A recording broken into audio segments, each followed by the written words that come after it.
देखो गतकाली गोटे आम पुरीर टाउन थाना अंचल गोटे घटना होता जो जन एक व्यक्ति को किसी युवक आक्रमण करते से आक्रमण पर से जनक व्यक्ति जनक सीरियसली इंजर्ड होते एससीबी शिफ्ट कराइला से मृत्यु घटी पुलिस गोटे हत्या मुकदमा रुजु कर प्राथमिक तदंत आम काली आरंभ कर प्रथम दृष्टि प्राण फेसी जहाँ जना पड़ी जो 8 तारिख दिन गोटे घटना होता हत्या घटना तार गोटे प्रतिशोध नापी गोटे प्रतिशोध परायण हो तार से जो डिसीज्ड जो आज मृत्युवरण करते किसी सहयोगी और फैमिली मेंबर्स हाथ थी आम जहाँ प्रिलिमिनरी इन्वेस्टिगेशन जानी परितापर विषय दुखर विषय जे जिते सब संश्लिष्ट अच्छा मैक्सिमम लोक आम जाना पाई से नाबालक माइनर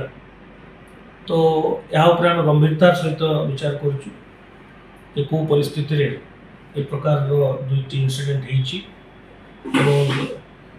जेहेतु यहाँ गोटे स्पर्शकतार विषय जो डिसीज्ड से भी माइनर और जो मैंने एक्यूज मैंने से भी माइनर ताको आम बहुत केयरफुली ये मैटरटा को देखुचु बहुत सीरियसली ये मैटरटा को निया आम चेष्टा करुचु जे इन्वेस्टिगेशन तो गोटे पार्ट आम तदंत करूँ जो नियम परिवर्तन अच्छे जो ग्रेव ऑफेंसेस नाबालक हेले भी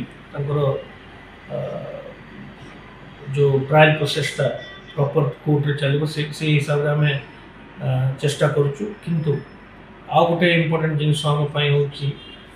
ये एक प्रकार माइनर माने जो वेवार्ड होकर एक प्रकार काम मुकदमा करुँच चेक कर काउंसलिंग कर से आम गंभीरतार सहित विचार करुँ मु भावुँ किसी दिन भितर आम गोटे स्वतंत्र अभियान आरंभ करूँ जो नाबालक माने माइनर माने जो माने कि आईन गला बाट दे खसी जाती पुनर्बार क्राइम करने पछाऊ ना पेरेंट्स को लेकर अभिभावक को लेकर केमती काउंसलिंग कर विभिन्न अंचल से आम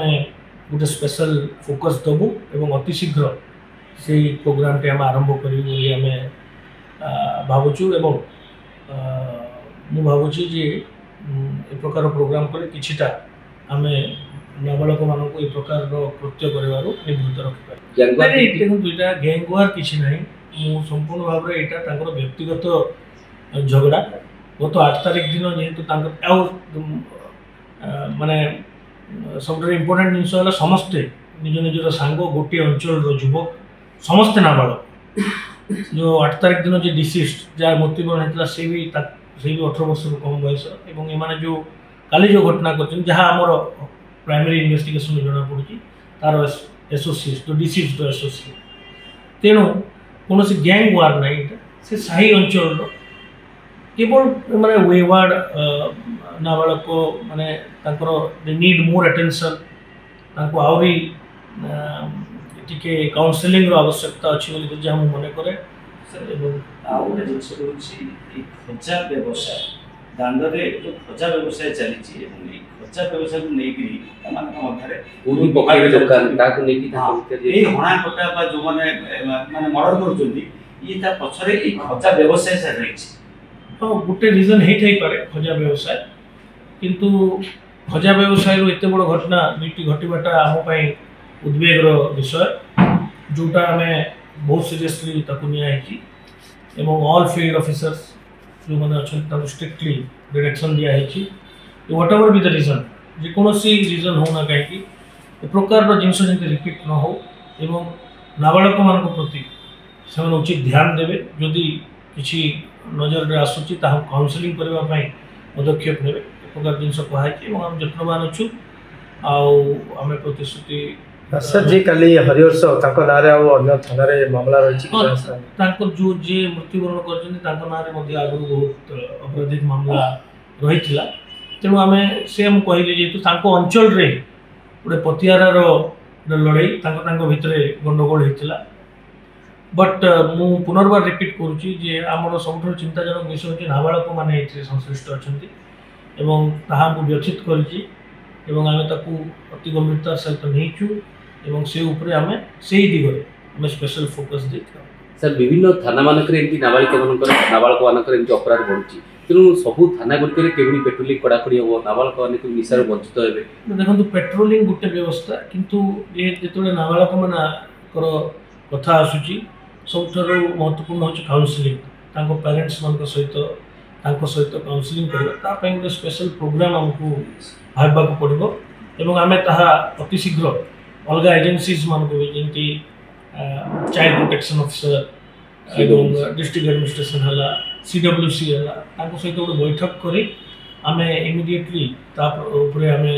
ଆରମ୍ଭ କରିବୁ ଏବଂ ଯେତେ ନାବାଳକର ଯେଉଁ ଅପରାଧିକ ପୃଷ୍ଠଭୂମି ଅଛି ବା ଅପରାଧ ପ୍ରତି ତାଙ୍କର ପଳେଇ ଯିବାର ସମ୍ଭାବନା ଅଛି ଅପରାଧିକ ମାମଲାରେ,